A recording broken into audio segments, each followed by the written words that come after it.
Welcome to Dark Horizon Creations. I'm Mike, and this time we're taking a look at the G.I. Joe Retro Series COBRA H.I.S.S Tank 3.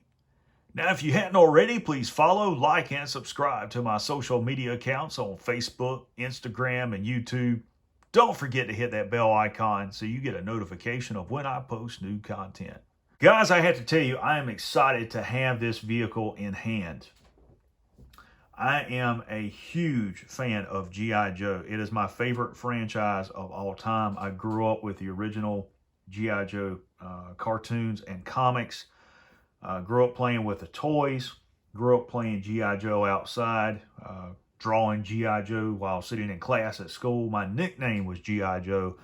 I'm 42 years old and there are still people who call me G.I. Joe. So if you don't know anything about the COBRA H.I.S.S, the original COBRA H.I.S.S tank in the Real American Hero toy line was released in Series 2 back in 1983. And the H.I.S.S 3 first appeared in the year 2000. Now, H.I.S.S is an acronym. It stands for High Speed Sentry. And the COBRA H.I.S.S tank was developed to serve two purposes for COBRA: anti-personnel and anti-armor. And they all have undergone different changes and iterations throughout the years. But one of the most prominent features about the H.I.S.S tank is that dorsal mounted cannon. That's on literally every version of the H.I.S.S that's out there. The tanks were designed to be extremely lightweight, maneuverable, fast, and modular. They have modular panels and sections on them that can be replaced if they're damaged by the technicians. Even the dorsal mounted turret is designed to be modular, where it can be switched out with missile launchers and things like that. And of course, you know, the retro line is so awesome because Hasbro has incorporated the original artwork and packaging design into this, and how the box art looked. And I just think that's really phenomenal. I really do. I like how the figures look. I like the card back. I like the packaging.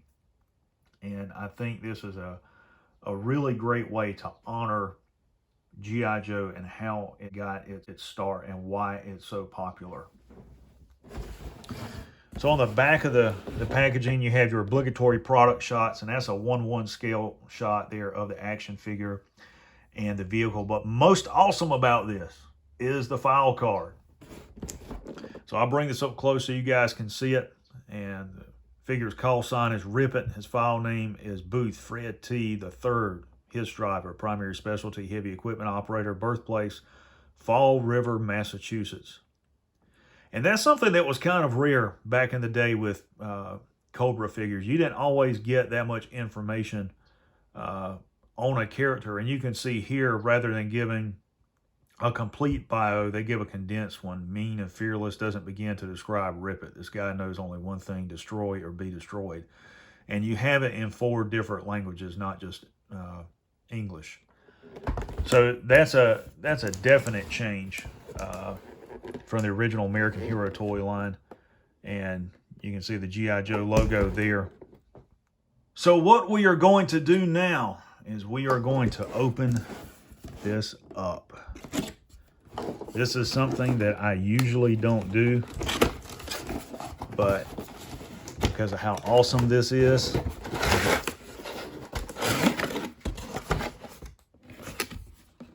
nothing else in the box. I'm going to end up buying another one because I hate that the corner of the box is messed up. So you can see how it's packaged in the tray. And let's see.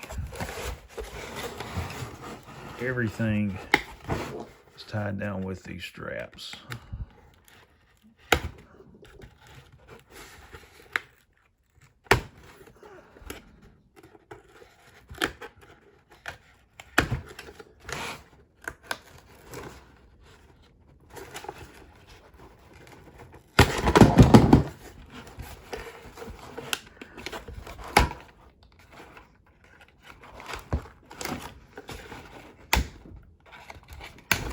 I use this X-Acto for everything, and the blade is extremely dull. Let's flip it around. Yeah, that's still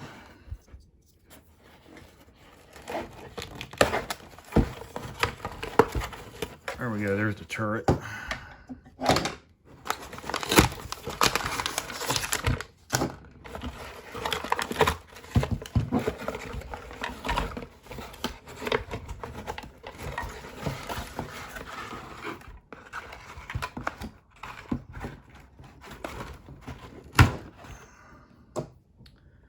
And I do believe that is all of the straps.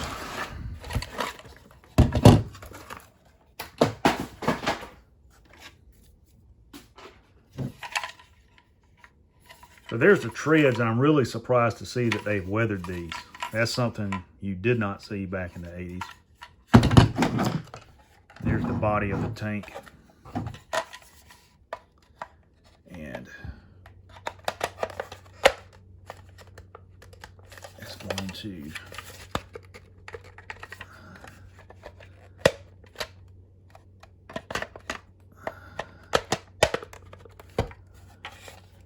should snap into place. There we go. Turret. It just has these 2 pegs, and they're going to go in at an angle.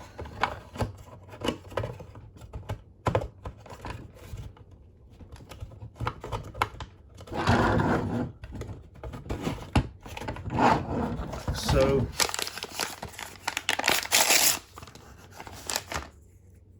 there's the figure. He looks really cool. I like the way he looks.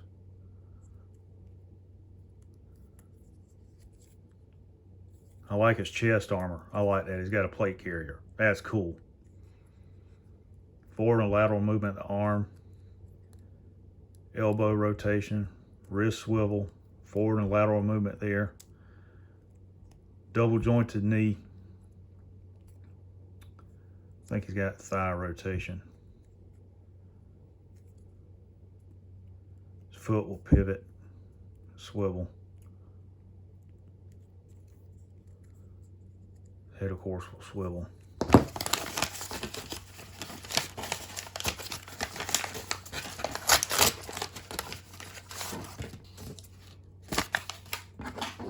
Here's the canopy. And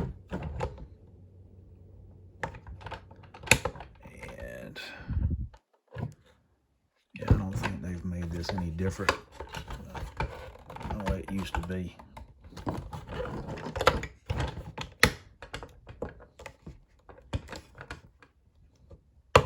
There we go. It is hinged different.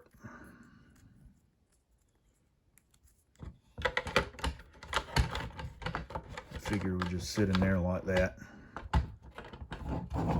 Canopy would come down and lock into place.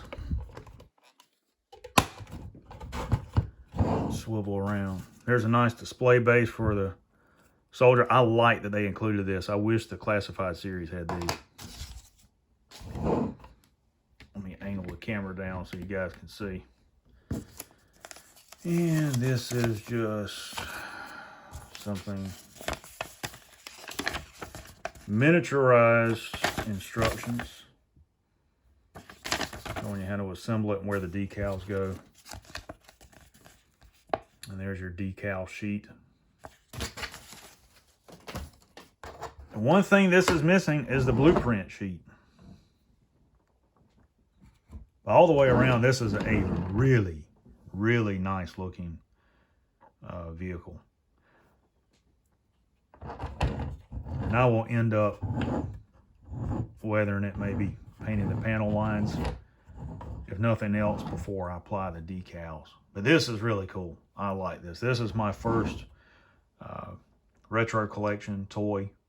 I purchased this in 4 of the Cobra Troopers. And I'm really glad that I got this. I think this is phenomenal. If you guys haven't purchased this already, you need to order it or go out and pick it up. And you need to get a couple of them at least. And take one and put it in a plastic container and store it away for your kids, because you won't get this opportunity again. I guarantee it. Guys, there is the G.I. Joe Retro Collection COBRA H.I.S.S 3.